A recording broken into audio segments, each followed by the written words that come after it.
hello. Happy hump day. Hi, you too, Tracy. How have you been? I'm all right. I've got a bit of a cold today.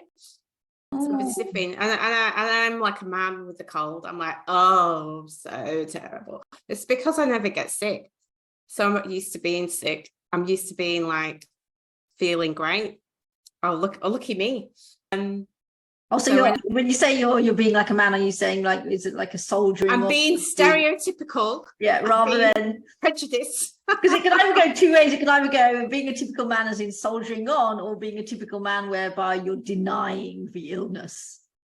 No, I'm soldiering on, but I'm also going on about it like I'm dying. Oh, okay. Those two things. Okay. But actually, even in that story, there's a stereotype and the kind of that you joke about.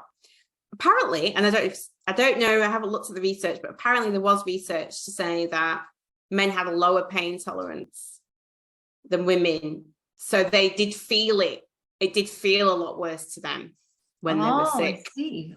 I don't know if that's true. Yeah, actually, that's interesting. I actually was watching an article, very short article on TV, actually just last night, and there was an experiment on redheads and pain thresholds. Was that the same? No, that's not the same thing I'm talking about, but I saw that as well on the news. Too. Yeah. It was interesting. I was like, oh, that kind of perked up my ears. I was like, wow, okay. Redheads have different pain threshold. I thought that's really cool. I just love redheads. And I've always loved redheads. People have a problem with that. I just think they're beautiful. Their hair's beautiful. I don't know. This is my thing. I just know what it is. I think I'm what's the word? I'm designed to love difference. That's just me. Not everybody is. I do though. So anyway. To be honest with you, I haven't really paid attention to that. I've never really kind of categorized it in that way or reflected and seen any patterns I just look. Oh, whatever. It's just like there's a lot of derogatory things said about redheads, and it's like become like a joke that's acceptable to, I don't know, with the names and things. It's just like, it's beautiful. Anyhow, oh, what else have I been doing? I went to the Archibald. Oh, okay, Archibald Prize. Yeah. But in the art world, in the art world, and I haven't been for years because I used to go every year. When I moved here, these things I didn't have accessible to me where I grew up, unless I went to like London or Manchester, probably. But I didn't live that close to just pop in. So living in Sydney, I started to go to the MCA quite a lot and the gallery in New South Wales, and I would tend to watch or view that Archibald, which is a prize exhibition portraits. And actually there's the Silman and another one that happened at the same time. I think it's Wiseman, Silman and Archibald. I don't know why the Archibald's more famous or more marketed, but they all happened at the same time. And so the Archibald is portraits, and then one of the others is like landscapes, and then one of the others I think is just Australian artists, or they're all Australian artists. I don't know, something about Australia. Holly was explaining it to me, and I've forgotten already. And have they announced the Archibald winner? Yes. No, the winner was there. I'll tell you what was amazing. There's always a children's section, so where children, I can't remember, they call it Archie Juniors or something. Yeah. Have you seen you've seen it before, haven't you? Yes. Yeah. The children's, oh my God, amazing art from the children from ages 7 to 16. And that's on that, you can view that as well, which I always do. And it's just incredible how the talent at such a young age. Yeah, amazing. It's great they're able to celebrate it in that forum. So and also actually hold it, so it gives aspiring young artists, that opportunity Yeah, they're working, which is fantastic. to be So recognised. tell us about the winner, and tell us about some of the artwork that you Gosh. enjoyed. Don't ask me to remember. I'm visual. I don't remember the names. What does the winning artist look like? The portrait look like? All right, so it looks like it's a canvas, and it's a picture of a whole person, and but the special thing about the picture, I have to get it on my phone and let's describe it, is that part of the canvas is taken away. So behind the canvas you've got the wooden, whatever they're called, that hold it together. Crib, right? Yeah. See, so the crib, part of the crib looks like the fence in the background. Right, I see. Does that make sense? Yes. So in there, I mean, again, I'm not an expert in the art world at all, but we've especially olden canvases, they tend to put a backing, which we call a crib, on the back of a canvas, to support it, to make sure that it, And it was kind of mixed medium. Longevity. Mixed medium. So it's a person, and they've got curly hair, potentially afro hair. So it's mixed medium, so they've got actually denim sewn onto it, and it's like I don't know way you describe it. It sounds like a collage. Yeah, it's almost like a collage. So it's a canvas, but it's cut out, and then it's like a netting webbing thing, so you can see the crib. So a mesh. So it's like a mesh. Yeah, you can see the crib looks like a fence, and then it's like coloured in, so it looks like somebody sat in a field, and they're wearing jeans, but it's actual denim material, and the hair is actually material, so it's like 3D almost. Oh wow. Yeah, it's beautiful. So that was the one that won. Don't ask me who it was. This is what I mean. I just look at the pictures. I don't even it was lots of famous Australians in the exhibition, as in portraits of them, but I'm not that familiar with famous Australians, as I've not grown up here. But just amazing. I just love the art. It was just incredible, I thought. Anyway, and it was a party. So it was an evening thing, and there was DJs. That was so cool. And it just goes to show how old I am, because I went and there's this band playing, and they were really cool. It's all girls. It was a bit Spice Girls, but a bit more hard, edgy, like duff music. Right, okay, so a techno version of Spice Girls. Kind of, yeah. And I was like, oh, who's these? It's good. And Holly's like, oh, they're on Triple J. They're on all the time. They're called whatever they were called. I'm like, I'm getting old. I don't even listen to Triple J anymore. I used to listen to them daily, religiously. I actually don't really listen to the radio anyway. It's all Spotify playlists now. That's why. Anyway, enough about that. What have you been doing? Taking advantage of Sydney's walks, which is great. And just kind of definitely getting back into my Netflix, which I love. There's a couple of new Netflix ones I should definitely put out there. One that I saw recently it's actually an Australian made production, filmed here down the road from me in Tamarama and Bronte. And that's what got my attention on the trailer. And then the main actor is a British actor. So that got my attention. And so, because I wouldn't normally, it's called, the movie's called Long Story Short. Oh, it's a movie. So I don't know if you've seen it or not, but it's a comedy, but it's a parody of life and how you approach life.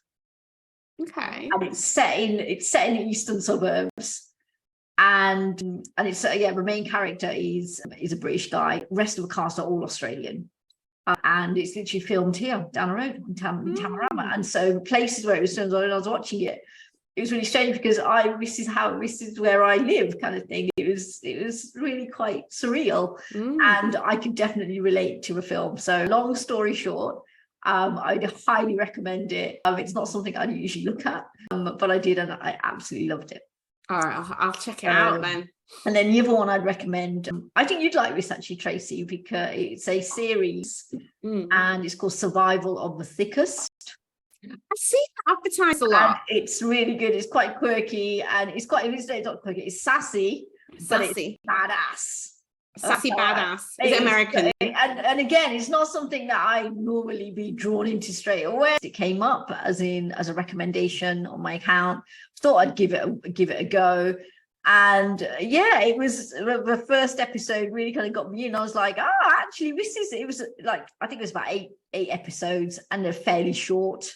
And I thought, yeah, I could do this. And actually, I really enjoyed it. It's a bit like a very sassy, badass Carrie Bradshaw. Okay. And is it like a documentary, or is it like it's actually like a Sex and the City style kind of series, but it's literally, like I said, it's a sassy, badass. And is it survival of the thickest? I thought it was a documentary about people that were big. No, survival of the thickest. And the main character, she's, again, I'm going to go kind of circle back.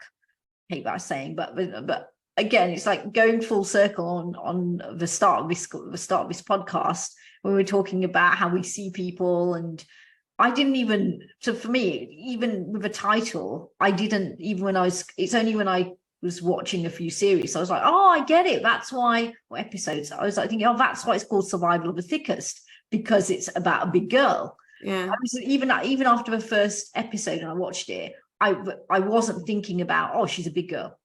Now that you've mentioned it and said, oh, and even when I was just explaining it, I didn't even make reference to she's a big girl, because I don't see that.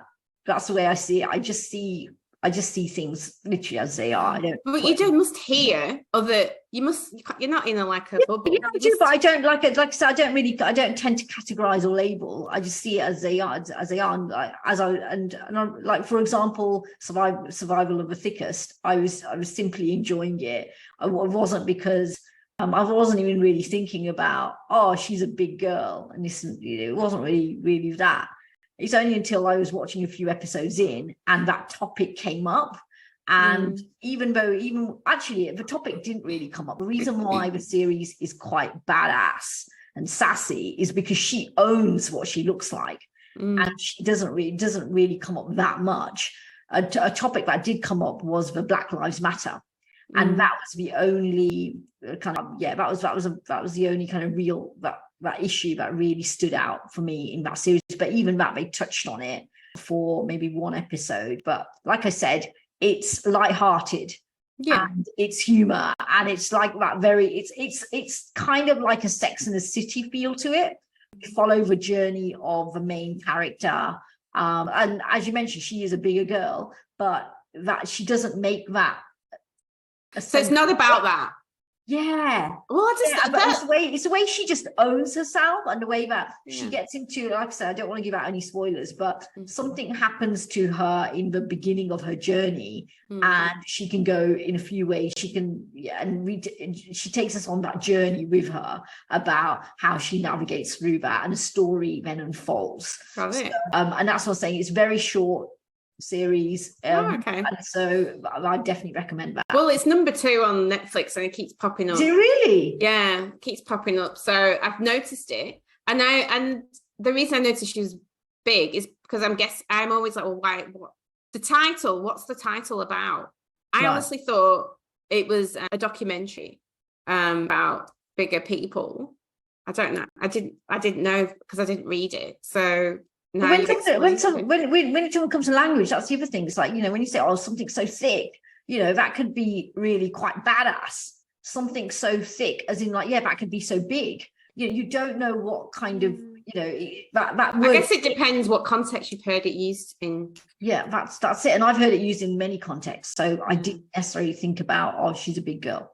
So, and I think also the way that especially the first episode, like, because she owns who she is, it didn't really come into my mind that, oh, she's a big girl. It's like, for me, I just saw it as like, wow, she's great. So I found it very funny. Like I said, it's like a very kind of, it is a very, not similar, but it reminds me of that Sex and the City, like, there's the main character, and there's her friend circle, and then you have stories that you follow with her friend circle. All right, cool. Well, we'll have to check it out. All right, I think we've got some stories, haven't we? Yes, we have.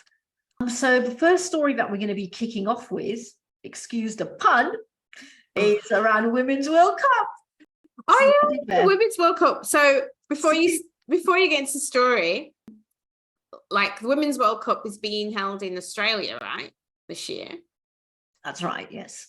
And our mutual friend, who's a journalist, is doing a documentary on the Women's World Cup.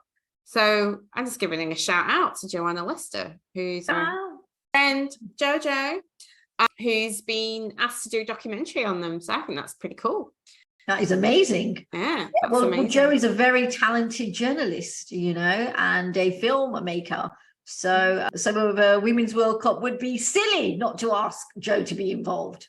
I know.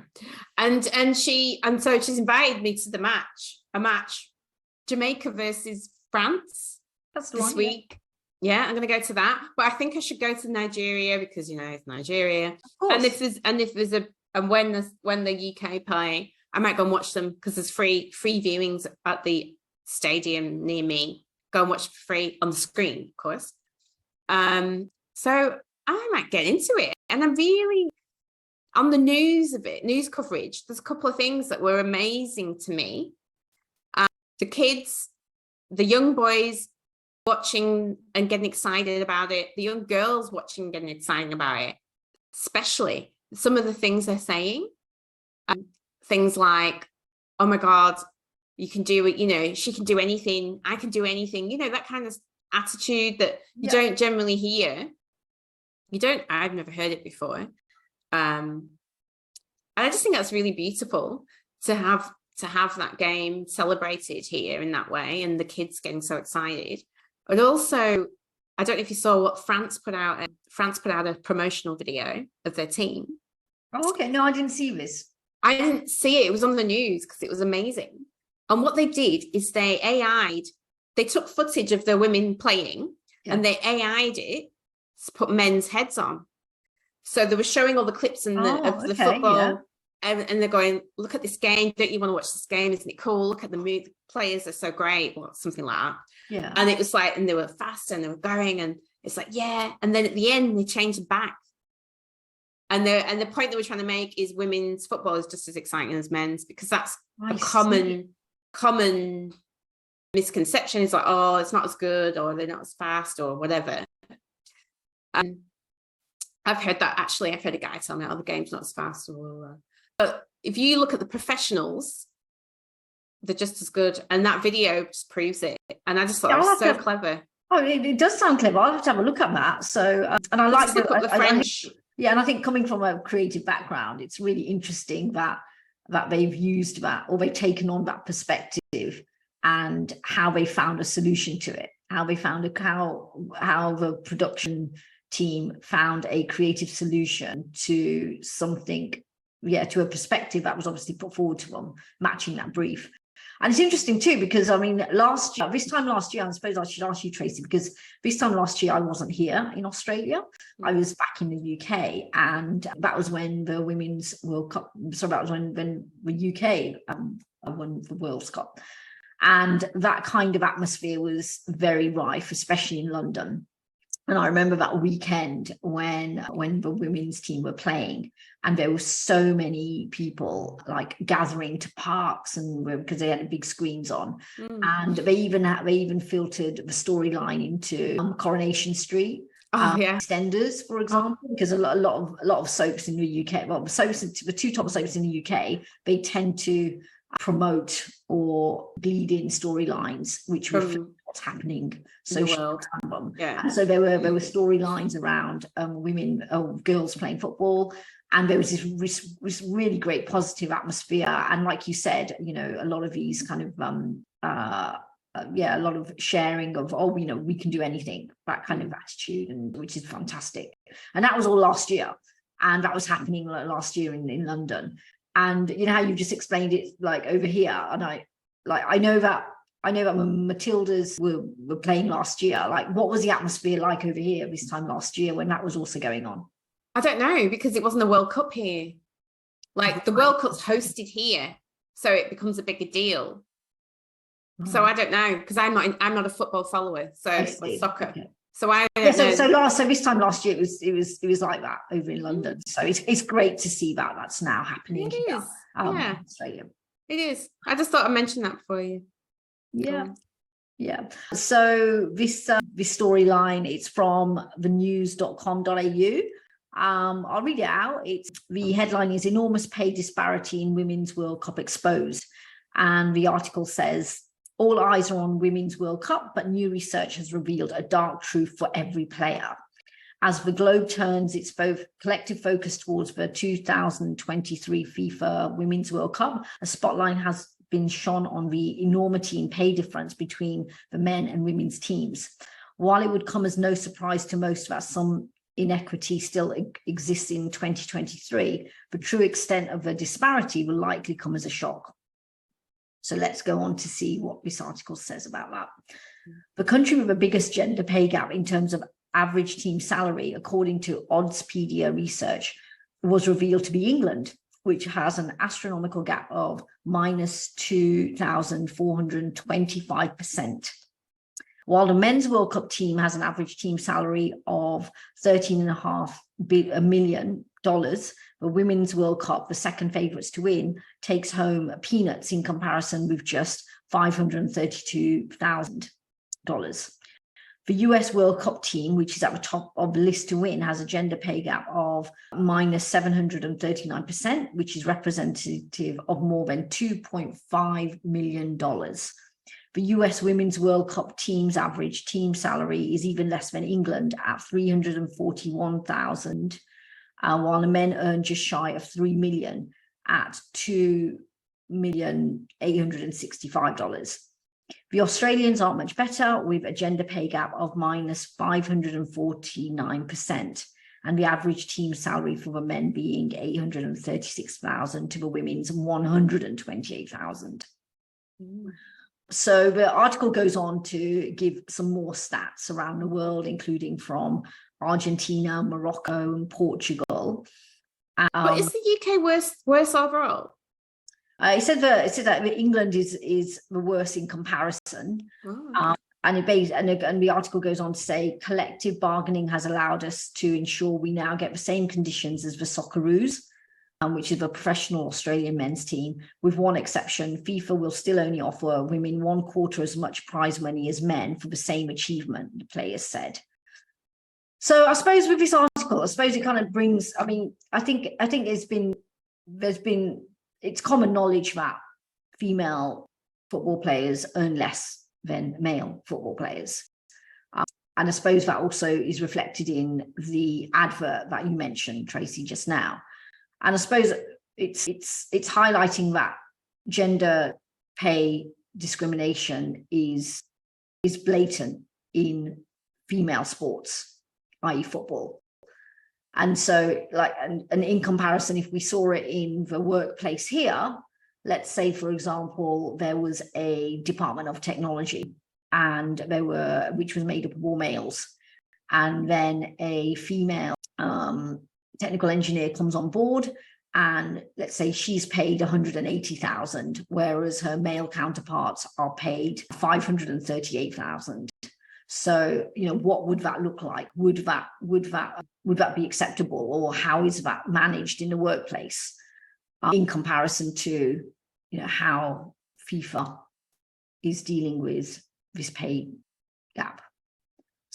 I suppose that's what this article is probably getting at. Well, I don't know, maybe. For me, it was just how big they are, because we already know there's gender pay gaps in the workforce, in the general workforce, but they're not that big, like thousands of percent. That's insane. Compared to in the general workforce, it might be 10%, 20% max. There's nothing higher than that I've heard of, which is still significant, but thousands of percent. But that's just astronomical. I just couldn't even get my head around it. But that aside, because it's, like you say, it's known that there's a gap, and especially in sport. The main thing they're complaining about is the prize money, because that's nothing to do with what their countries pay them. Right. The prize money comes from FIFA. So putting on the World Cup, they're paying them 25% of what they pay the men in prize money. And that's, I think, the biggest complaint right now, even though the rest is terrible. I think that's the biggest complaint. Why isn't the prize money the same? Yeah, well, I mean, I'm not sure about where FIFA gets the prize money from. You know, it could be a lot of advertising, it could be sponsorship, it could be in terms of awareness, it could be sponsors, and so private sponsors. And again, going back to the advert that you mentioned about in France, and about how France is looking at the discrepancy between the attitudes of men's football compared to women's football. And that's what I'm going to kind of relate it to, because the advertising and sponsorship and private sponsors in men's football, they may not be as great in women's football. And maybe at this time, maybe, because I don't know, I'm putting it out there. I'm just trying to figure out why, if there's a difference in prize money and the prize money is managed by FIFA, where is FIFA? If FIFA is getting more sponsorship in terms of monetary value from men's football, which I assume it would be, of course it's going to be bigger. Of course the lump sum is going to be bigger. So maybe that could be the explanation. And considering that women's football is, we're only recently seeing the rise and popularity of women's football compared to men's football, there's still a little bit of a way to go. We are seeing progression, and maybe this is the start of a progression. Maybe that's how it is. Yeah, maybe, perhaps that's right. And I'm sure if asked, that could be something they would say. And I'd be interested to know if that's actually true, because there's a lot of companies really strongly wanting to back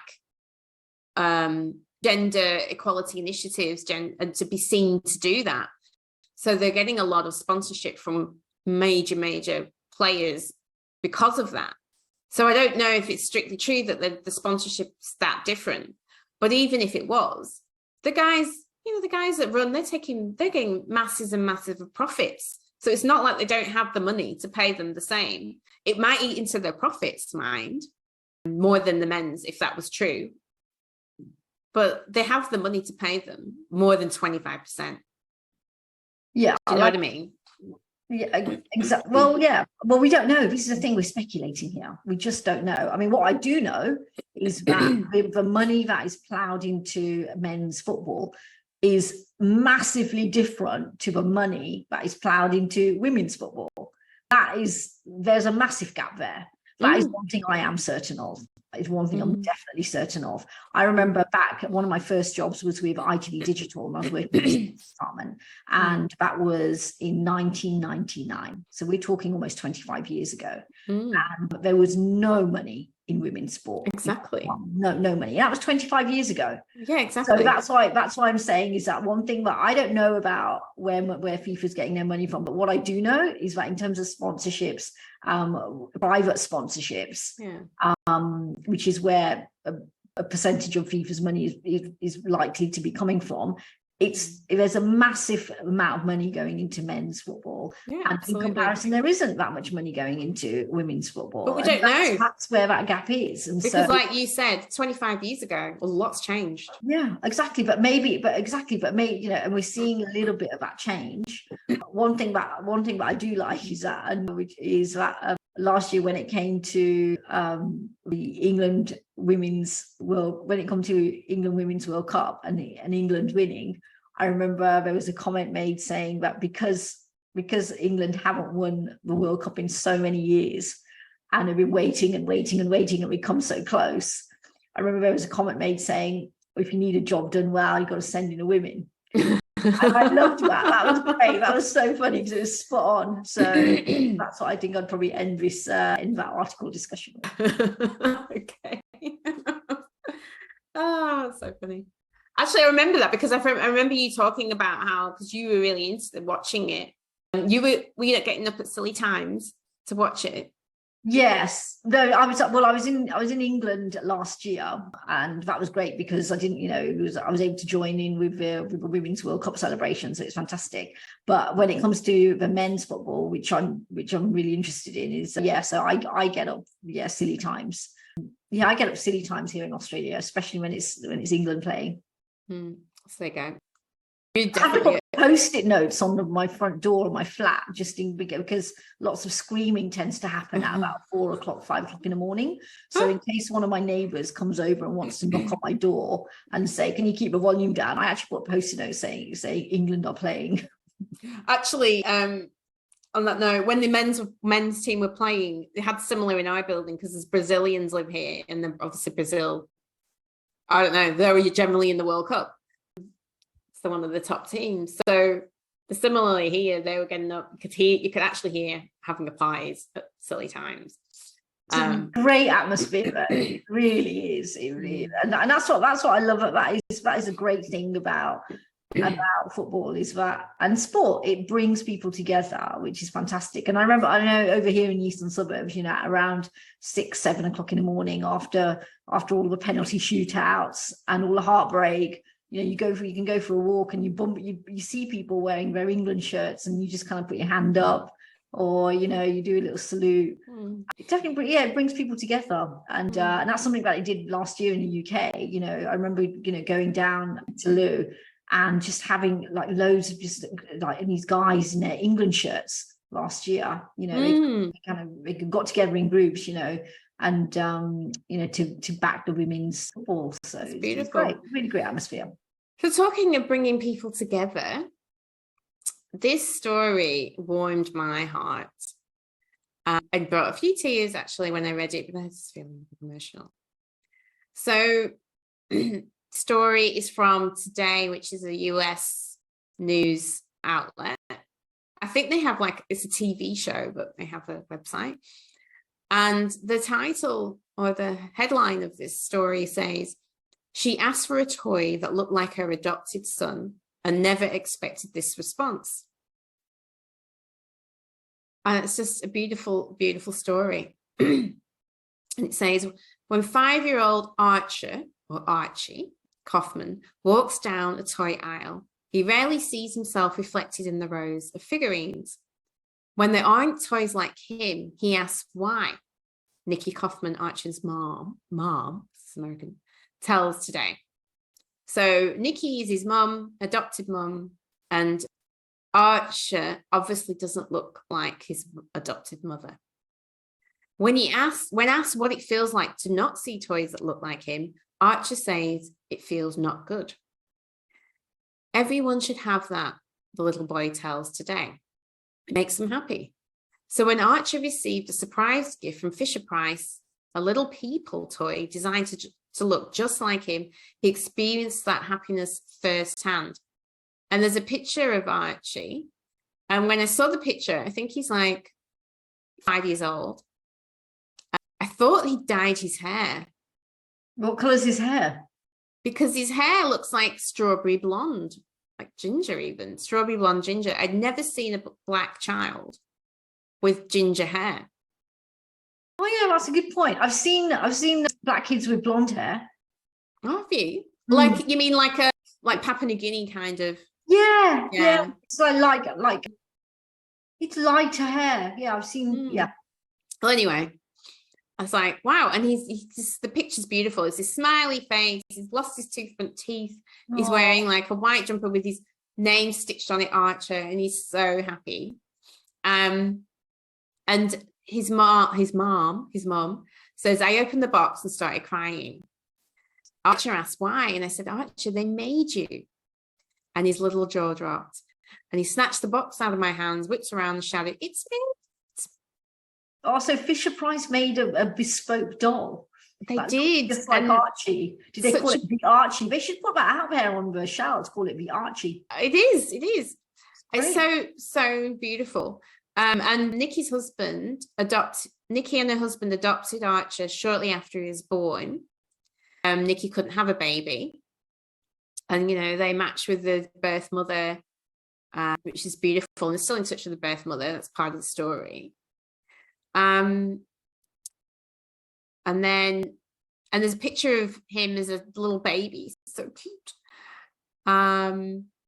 That's a great feel-good story, and especially when and hopefully hopefully it's ideas for other production companies, doll production companies like Mattel. Maybe instead of having like a version of a Barbie, maybe every year, maybe look to the real world and nominate or select a person, a real life person, and model a doll and have that doll every year, like the release of Archie, or somebody who's done maybe somebody who's done good in society, or somebody who's, I don't know, who's a great role model, and actually have a doll of them released every year.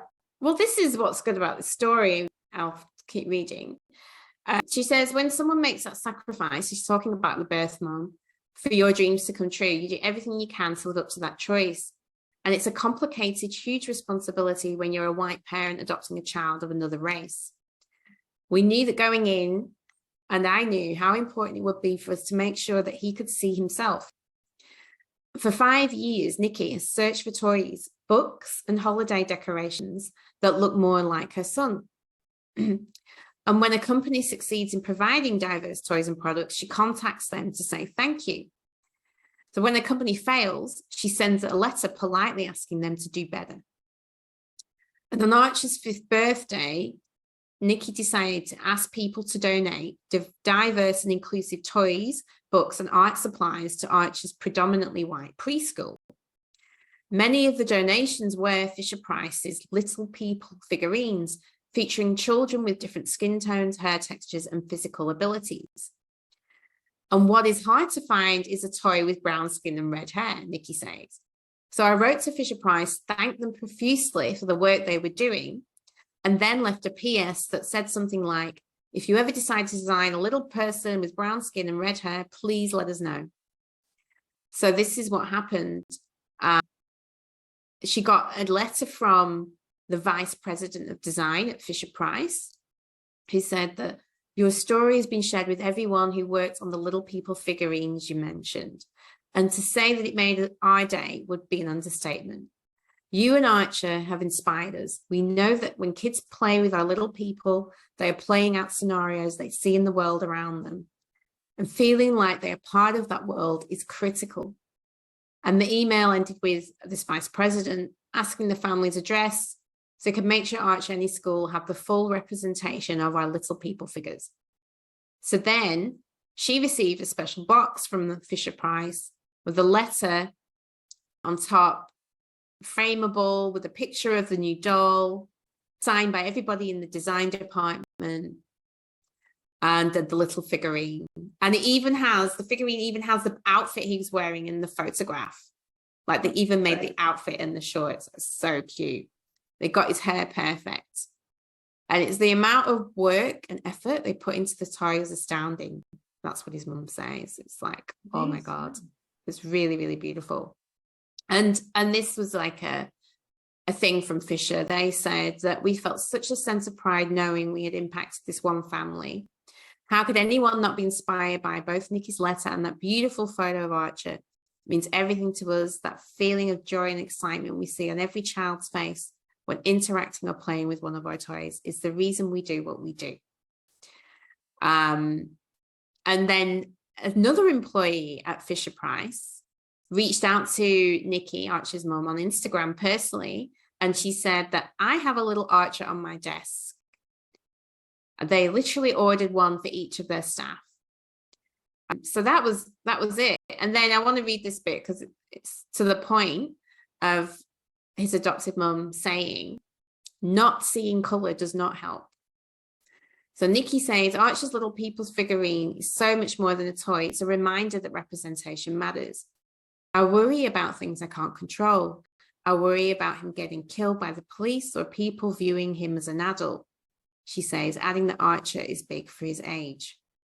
I can't control any of that, but what I can do right now is make sure that the space he's in right now, help him to know how incredible he is, that his school takes the time to understand that he has brown skin and that not seeing color doesn't help.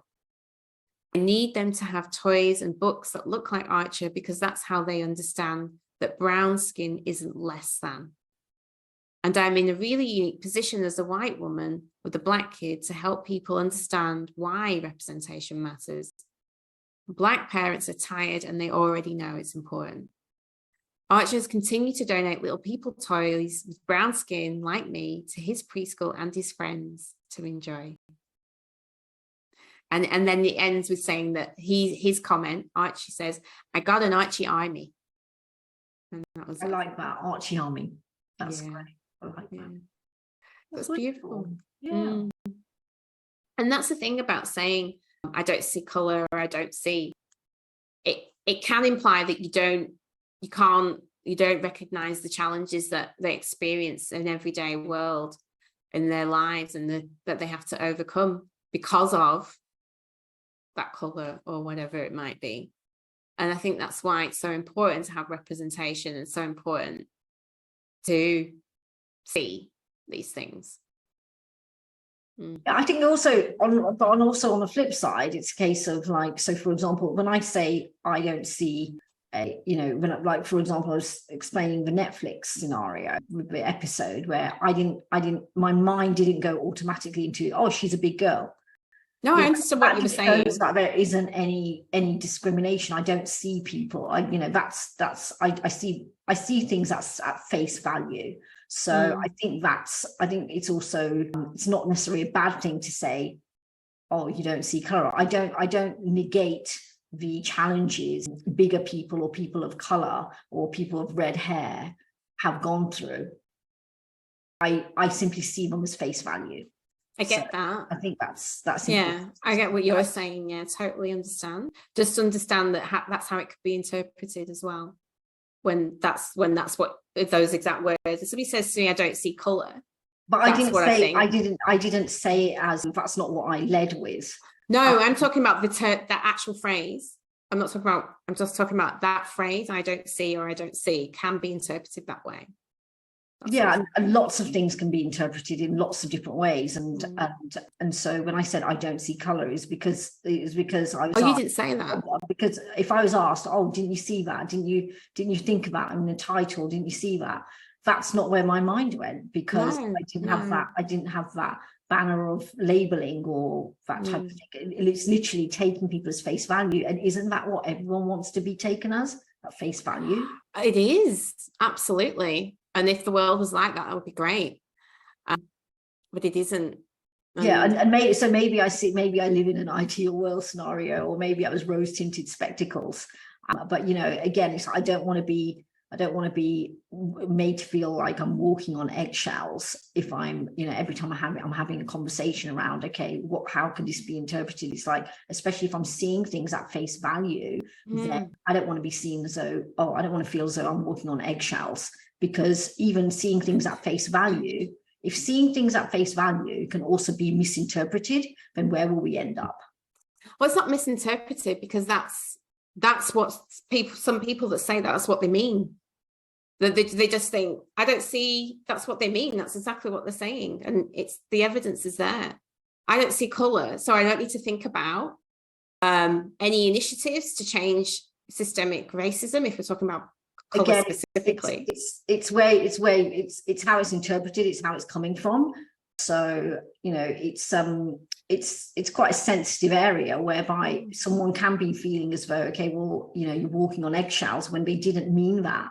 The intention wasn't there. It. Someone else. But you just need to understand. If it's on someone else's radar, and that other person who it's landed with doesn't see that, then it's two conflicting ideas. So, it's about understanding, and that's all. From both points. Yeah. You need to understand the different perceptions of that comment, and how some people that say that actually feel. Yeah, but also that the person should also, it's great to be mindful of the fact that they may not be coming from that approach. They may not be coming, probably not what the intention was. Yeah. But you've got to be okay with that conversation. Yeah, for sure. Okay, I think it's time for... What would you do?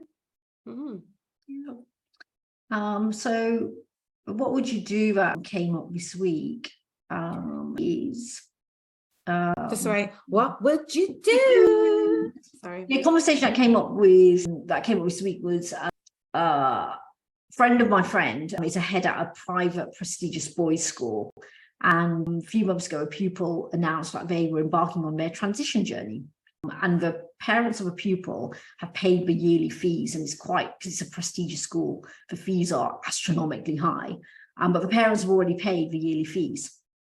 So what provision, I've thought about this because I was thinking, what provisions could be feasibly made to support the transition without compromising the school's heritage and also the reputation of the school being a boys' school.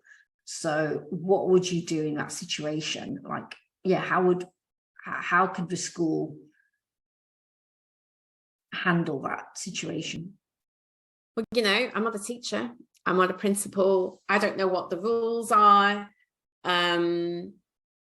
I can only give my opinion, and I probably give it from the perspective of that child, because I couldn't possibly know what that particular child is thinking, and maybe that other children going through the same thing would have different ideas. But I guess if they're already enrolled in that school and already part of that school and already part of that community, I think the school should do everything they can to accommodate that child and keep them there if that's their wish. Because they're enrolled. That's the question, is that if they're at a boys' school and they're transitioning. Yeah. So I think it's about the wellness of the kids, like pulling them out of their school that they've been to and known because they've changed sex. Yeah. So what provision? What would you do? Is like, so it's a boys. Well, that's what I mean. I do everything I can to keep them there, even though they're transitioning. That's what I do. So it'd be lots. So for example, a separate toilet, for example, a separate bathroom, that kind of. You'd have to start to do that, and you'd have to have conversations with the family about when was appropriate for those types of things. And I think legally anyway, I think they can't discriminate. I think they're already enrolled. So even if they transition on their birth certificate, there's still probably a male on their birth certificate.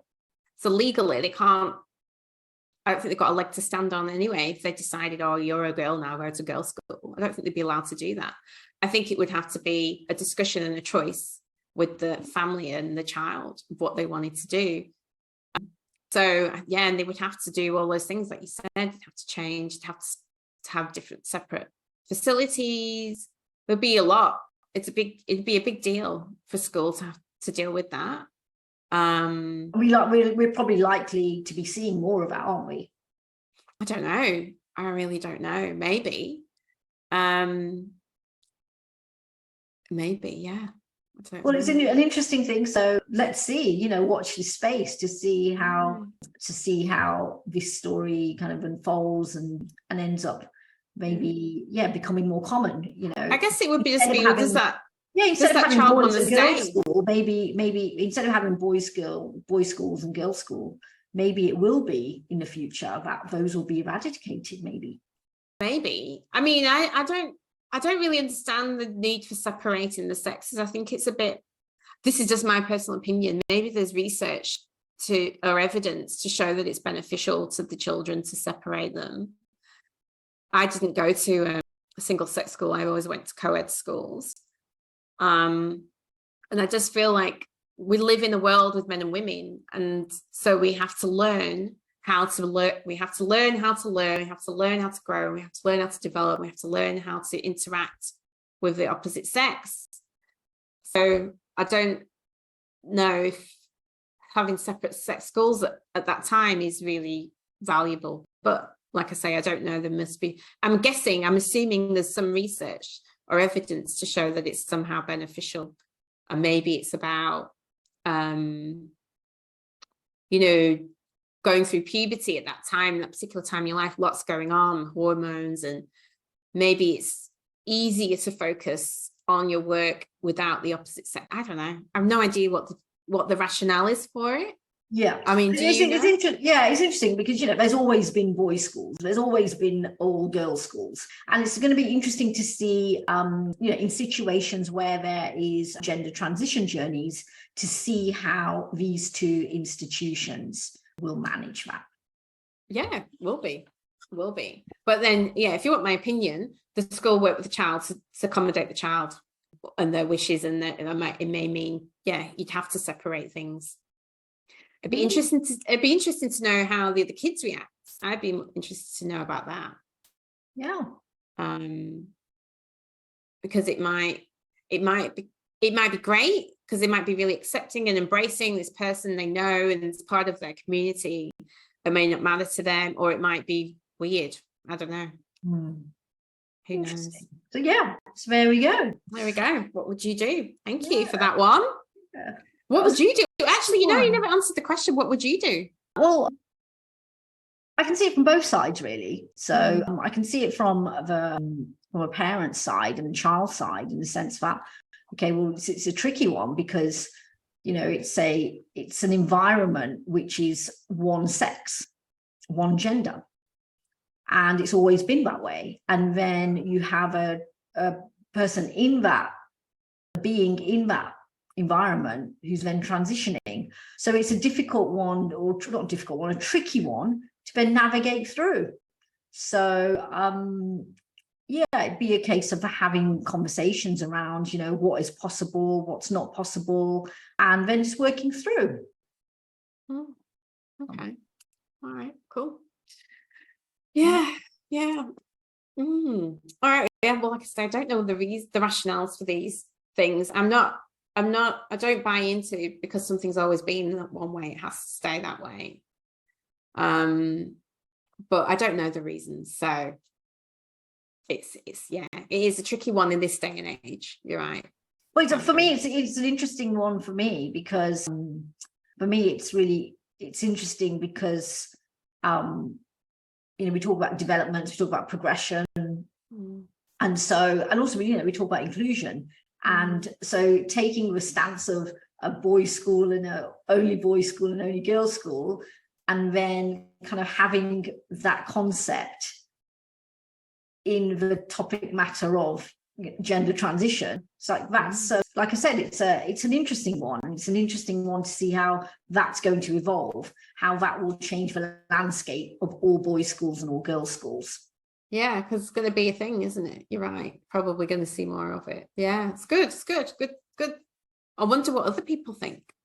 Let us know how that should be dealt with, in your opinion. Curious to know what you think. Thanks for that, Bath. That was a really good one. Hey, great. Oh, that was a great one. And now I will see you next week. See you next week.